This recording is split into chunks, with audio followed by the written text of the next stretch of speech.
Então, é muito interessante, até para quem está nos escutando, pensar: eu quero voltar para esse lugar porque me faz bem, ou eu volto para esse lugar porque é o que eu acredito que mereço?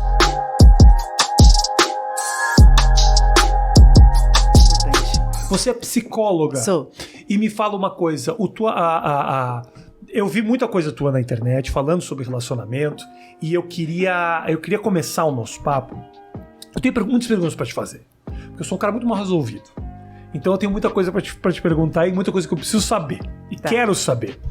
E eu vi um vídeo teu que eu gostei muito que falava sobre o fim. Eu queria começar o nosso papo sobre o fim. Começar pelo fim. Começar pelo fim. Fim de relacionamento sempre é muito sofrido.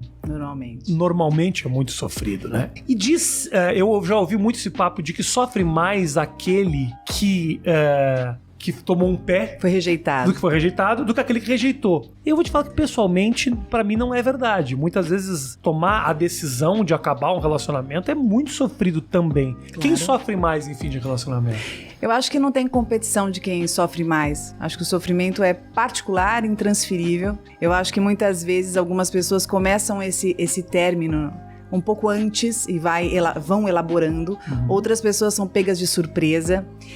As pessoas às vezes focam muito na pessoa do relacionamento, mas existe todo um contexto. Tem filhos, tem familiares, Sim. Tem estrutura, tem casa, tem bens, tem planos. Então às vezes eu não tô mais afim daquela pessoa, mas caramba, eu apostei nisso. Eu queria que desse certo, eu queria que tivesse funcionado. É muito investimento, né? Nossa, então tem sentimento de culpa que envolve, tem uma sensação de fracasso, tem frustração. Acho que tanto para aquele que de repente já estava ali desencanando, né, e dá o gatilho, puxa o gatilho, Sim. Como aquele também que aí tem outras comorbidades, né? A sensação de rejeição, o sentimento de inferioridade, de não ser bom o bastante, o que falta em mim, de buscar defeitos em si. Então eu acho que não dá pra medir dor que não é nossa, né? É muito difícil, pelo menos assim, vou te falar pessoalmente, no final das minhas relações, eu fico fragilizadaço, assim, sabe? De um jeito... Aliás, todas as vezes que eu busquei terapia na minha vida foi pra tratar disso, assim. Pra não encher o saco dos amigos, né? Porque se você vira um negócio que... Qualquer coisa, o cara só fala disso, o cara só fala... Pelo menos você escolhe uma pessoa pra falar, eu vou despejar todos os meus problemas em você. Vou ser chato, vou pagar pra ser chato, basicamente. Mas existe alguma chave ou alguma dica pra quem nesse momento, por exemplo, tá saindo de um relacionamento? Qual é a melhor maneira dessa pessoa se fortalecer e levantar a cabeça? Eu acho que é não se cobrar. Términos doem. E faz parte um processo de luto, uma elaboração. Então, todos os sentimentos pertinentes você vai ter que passar. Então, eu vejo que a sociedade se incomoda muito, né? Ai, não chora. Você é uma mulher tão bonita, você é um cara tão legal, você vai encontrar uma pessoa incrível. E às vezes a última coisa que você quer naquele momento é encontrar alguém incrível. Você quer se encontrar, você quer se refazer.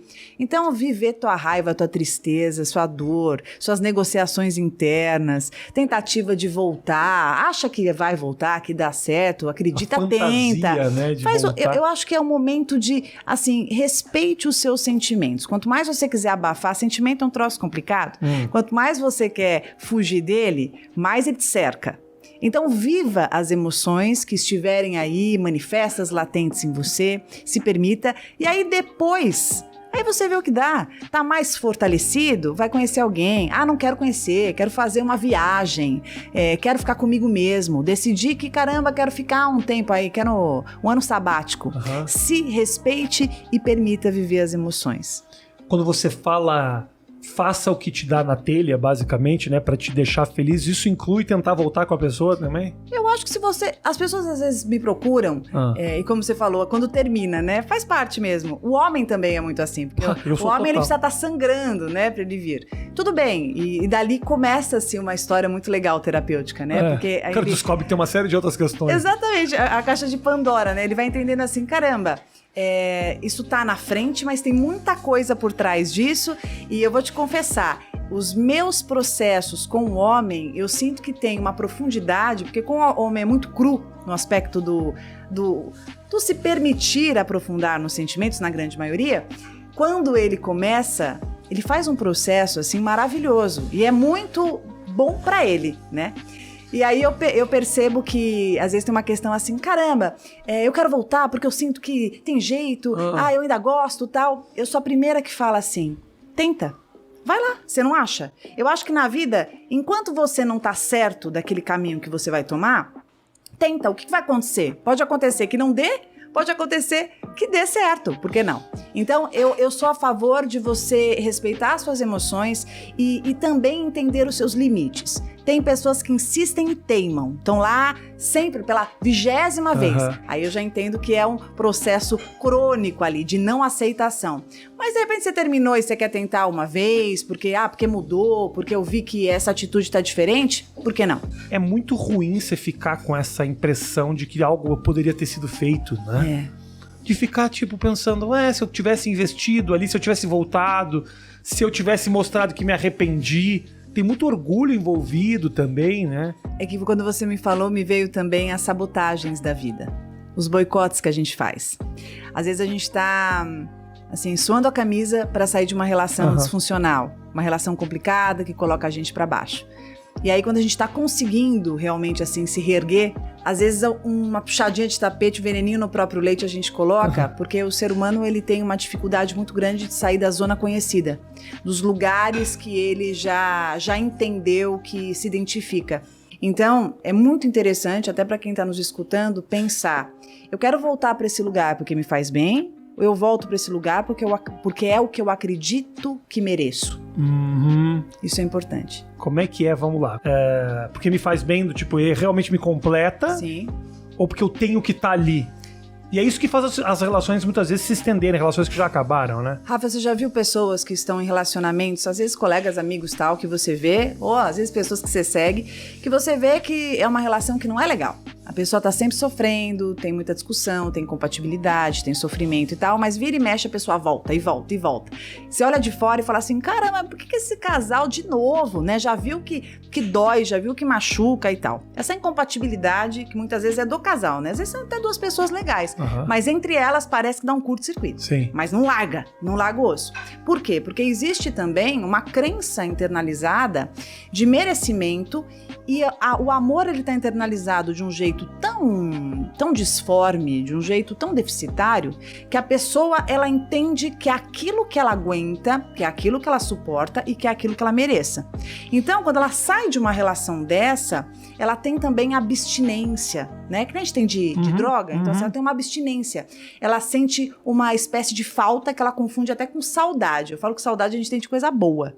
Coisa ruim não é saudade, é abstinência. E aí muitas pessoas voltam para essa relação, mas não porque a relação é boa, que a relação faz bem porque é construtiva, mas porque entende que é aquilo que merece. É mais ou menos assim, ali é a minha morada, ali é o meu habitat. Então, enquanto os espaços afetivos que eu tiver dentro de mim, eles convergirem com aquilo, eu continuo. Por isso que eu falo que o problema nunca é o outro. Sempre são os espaços que eu tenho dentro de mim. Por isso que dá-lhe trabalhar os recursos emocionais que a gente tem. É muito difícil, né, você entender que o fracasso daquilo tudo pode ser a maneira que você lida com as questões, né? É mais fácil apontar para o... Quando os relacionamentos acabam, muitas vezes rola isso. Parece que na visão dele e dos amigos, por exemplo, essa mulher não era legal. Na visão dela e das amigas, esse cara não era legal. O que tá acontecendo aí? Perspectivas, né? A perspectiva. Sabe a história da ilha? Que muitas vezes eu tenho que sair da ilha para enxergá-la completamente, o tamanho que ela tem. Então é muito fácil eu te julgar e você me julgar de acordo com o olhar que eu tenho. Por isso que eu falo que enquanto a gente ficar culpando alguém, a gente não sai do lugar. Sim. Então tem um alívio imediato. Ele era isso, que raiva, que não prestava, tal. Tá bom, pode até ser que não prestava, mas se eu não consertar algumas coisas aqui dentro, eu vou ficar trocando 6 por meia dúzia minha vida inteira. Eu tenho certeza que tem muita gente que tá nos escutando e que fica pulando de galho em galho e aí começa a colocar a culpa em Deus, no karma, no dedo podre. Sei lá, não sei porque isso acontece comigo, Deus me esqueceu e tal. Quando na verdade precisa se reconfigurar aqui dentro os recursos. Por isso que eu falo muito do merecimento. O merecimento está muito interligado com aquilo que eu acredito que caiba na minha vida. Perfeito. Para eu estar num relacionamento estável, gostoso, saudável, eu tenho que trabalhar bastante.